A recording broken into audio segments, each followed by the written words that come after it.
По сути, с синтетической РНК-ДНК можно сделать все, что угодно. Это как компьютерная программа.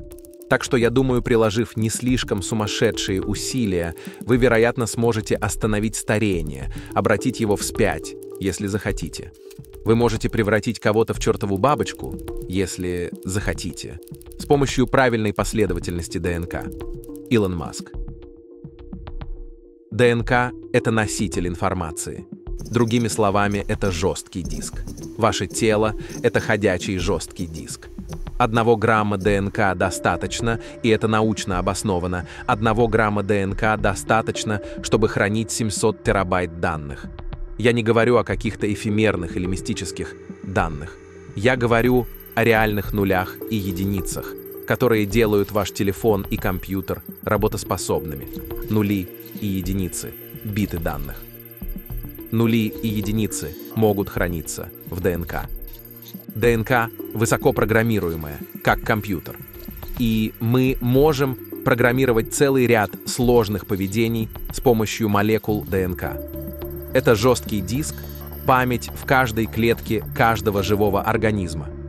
Это цифровой носитель информации, последовательность дискретного алфавита из 4 букв. ДНК можно рассматривать как цифровой носитель, поскольку она кодирует информацию в виде последовательности нуклеотидов. 4 буквы — это о том, что ДНК состоит из 4 типов нуклеотидов, которые обозначаются буквами А — аденин, Т — тимин, С — цитозин и Г — гуанин. Эти буквы формируют различные комбинации, которые кодируют информацию о белках и других молекулах, необходимых для функционирования организма. Если мы сможем манипулировать некоторыми частями ДНК, мы сможем вставить сообщение туда. Так вот, эти ученые, главные из которых Джордж Чорч и Крис Шири, на самом деле партнеры и ученые, открыли это и загрузили одну из своих книг, одну из своих электронных книг, на ДНК, а затем загрузили ее обратно на сервер.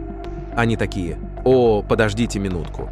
Вы можете закодировать биты цифровой информации прямо на ДНК и загрузить их обратно». Что это значит? Мы буквально ходячие USB-накопители.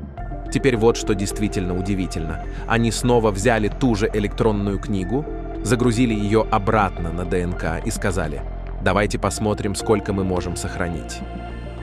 И они смогли воспроизвести книгу 70 миллиардов раз. И в 1 грамме ДНК 70 миллиардов копий электронной книги, что составляет 433 петабайта данных. Этого было бы достаточно, чтобы заполнить весь этот парк, если бы мы использовали обычные жесткие диски. Подумайте об этом. В 1 крошечной капле внутри вашего тела прямо сейчас вы можете хранить 13,5 миллиардов лет данных. Иронично. Но именно столько времени существует Вселенная. Так что вы — это Вселенная. У вас действительно есть вся информация, хранящаяся в вашем теле с начала времени до этого момента. Поэтому, когда люди говорят, что Вселенная в вас, это не просто фигура речи. Вселенная действительно в вас, потому что все биты данных и частицы, все частицы, все они перерабатываются снова и снова. Все атомы перерабатываются. Все перерабатывается. Все, что было здесь с самого начала, здесь и сейчас. Ничего не добавлено, ничего не убрано. Согласно закону термодинамики, энергия не может быть уничтожена.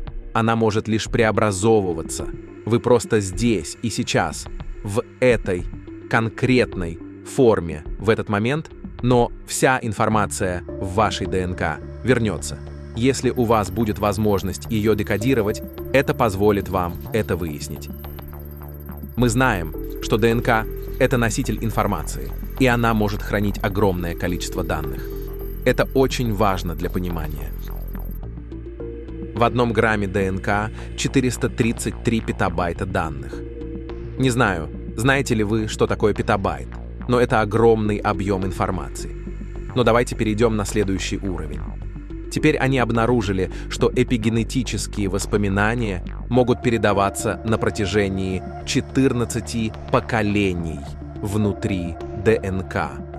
Возможно, вы задаетесь вопросом, почему вы испытываете страх перед тем или иным, или у вас есть фобия по тому или этому поводу, или вы как-то особенно сильно относитесь к чему-то, а к чему-то другому, по-другому.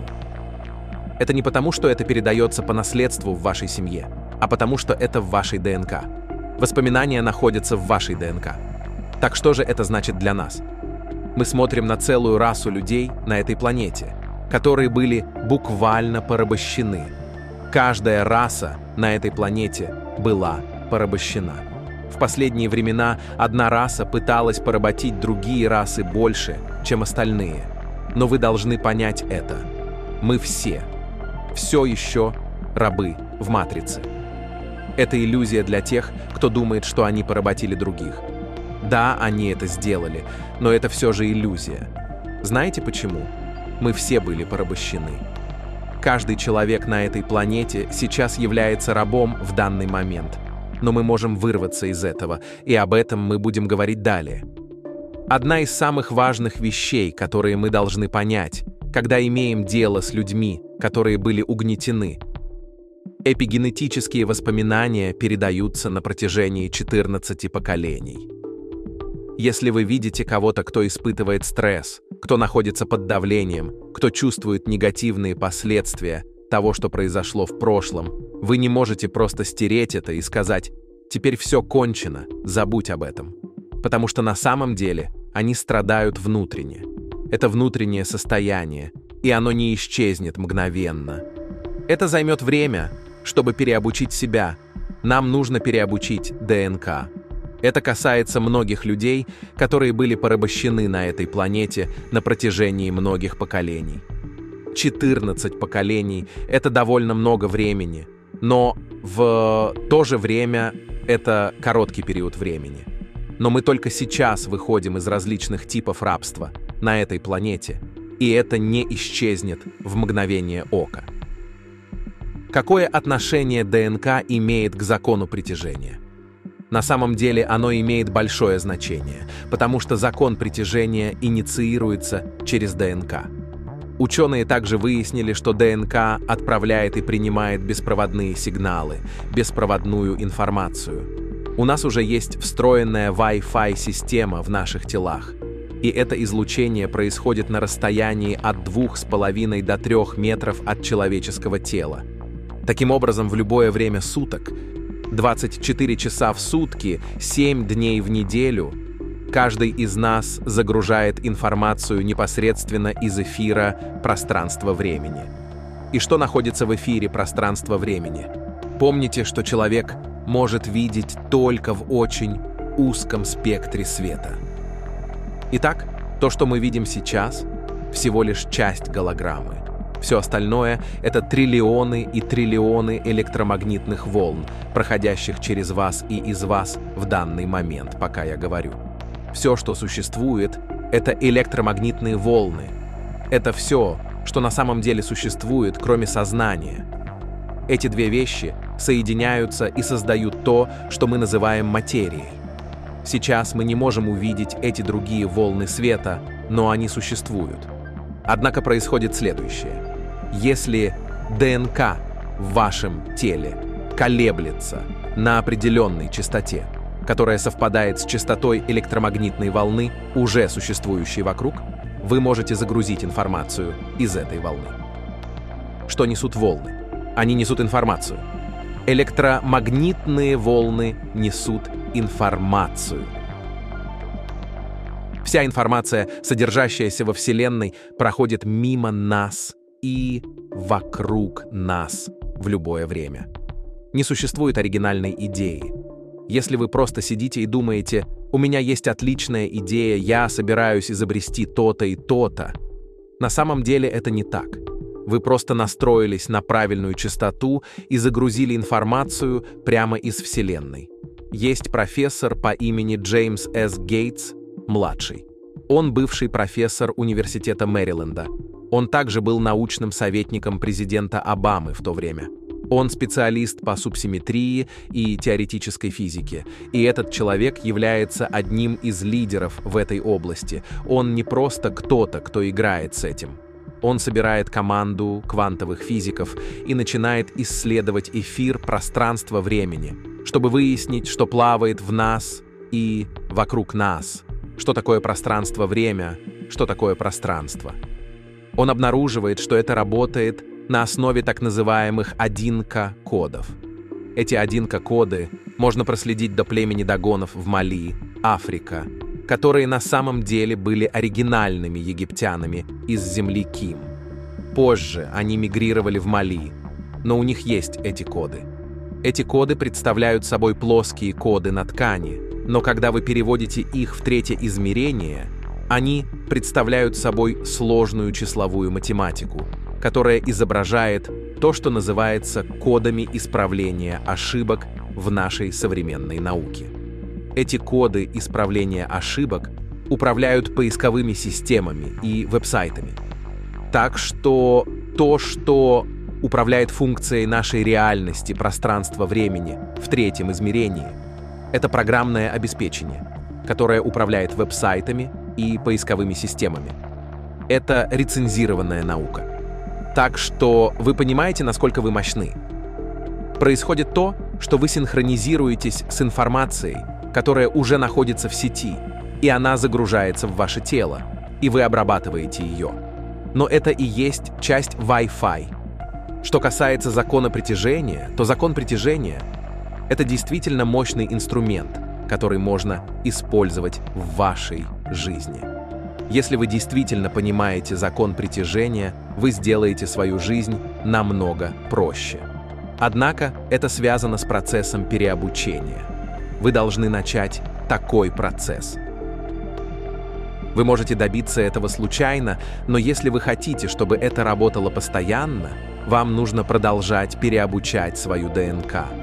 И вам нужно понять еще одну вещь – квантовую запутанность.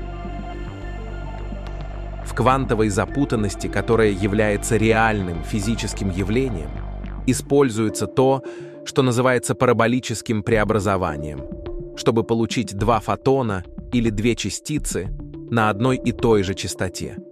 Как только вы получаете две частицы на одной и той же частоте, вы можете взять одну частицу на другой конец Вселенной, если у вас есть возможность туда добраться, и частица, которая находится рядом с вами, может изменить информацию в ней, добавить данные, и другая частица также мгновенно изменится, обходя скорость света.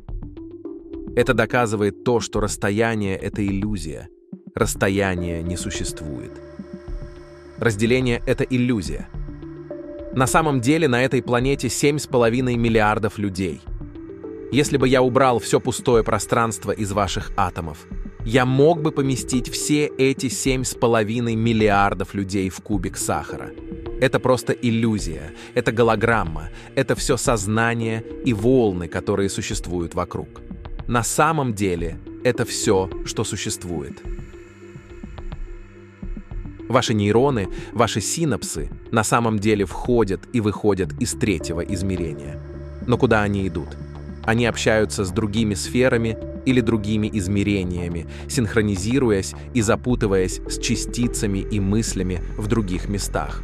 Поэтому нам требуется выровнять себя с частотами Вселенной, достичь более высокой частоты.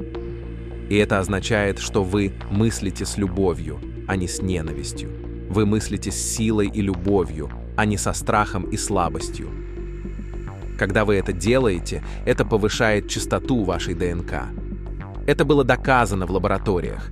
Они анализировали мыслительные паттерны человека с помощью шапочек с электродами, показывая им фотографии от убийств до полей цветов и объятий с детьми.